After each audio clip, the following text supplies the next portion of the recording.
વડોદરા મહાનગરપાલિકાની ચૂંટણીમાં ward number 18ના ચૂંટણી કાર્યાલયના ઉદ્ઘાટન પ્રસંગે ધારાસભ્ય યોગેશ પટેલે સ્પષ્ટ શબ્દોમાં જણાવ્યું હતું કે જો પક્ષ દ્વારા કોઈ બહારની વ્યક્તિને માંજલપુર કે વોર્ડમાં ટિકિટ આપવામાં આવશે તો તેનો સખત વિરોધ કરવામાં આવશે।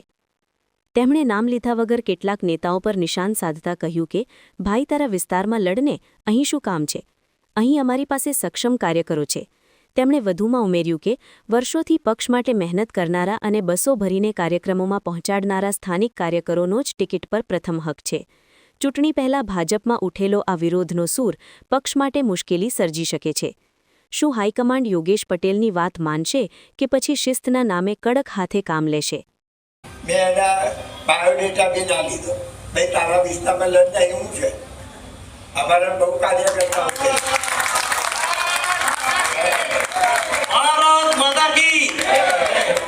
ને બહારથી કોઈ આવે તો લડવાનું, હા આપણે બધા વિરોધ કરવાનો।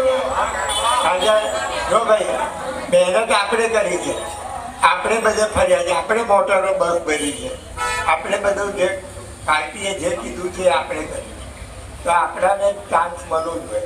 એક તરફ યોગેશ પટેલના તેવર છે તો બીજી તરફ વડોદરાના પોશ વિસ્તાર ગણાતા વાસણા ભાયલી રોડ અને નિલંબર સર્કલ પાસે વિવાદિત બેનરો લાગ્યા છે। આ બેનરોમાં લખાયું છે કે સ્થાનિક સ્વરાજની ચૂંટણીમાં સ્થાનિકોને સ્થાન આપો, ક્યાં સુધી મોદીજીના નામ પર વોટ આપશો?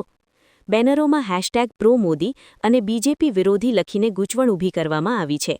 આ બેનરોમાં સ્પષ્ટપણે કહેવાયું છે કે મોદીજીનું કામ દેશ ચલાવવાનું છે, તમારો વિસ્તાર ચલાવવાનું નહીં। આ પોસ્ટરોમાં પાટીદાર કાર્ડ પણ ખેલવામાં આવ્યું છે। પટેલ ઉમેદવારને સ્થાન આપો, જય સરદાર જય પાટીદારના લખાણોએ શહેરના રાજકારણમાં નવી ચર્ચા છેડી છે। ભાજપના જ ગઢ ગણાતા વિસ્તારોમાં આ પ્રકારના બેનરો કોણે લગાવ્યા તે અત્યારે પોલીસ અને પક્ષ માટે તપાસનો વિષય બન્યો છે। કૌશિક પટેલનો રિપોર્ટ, હિન્દ ટીવી।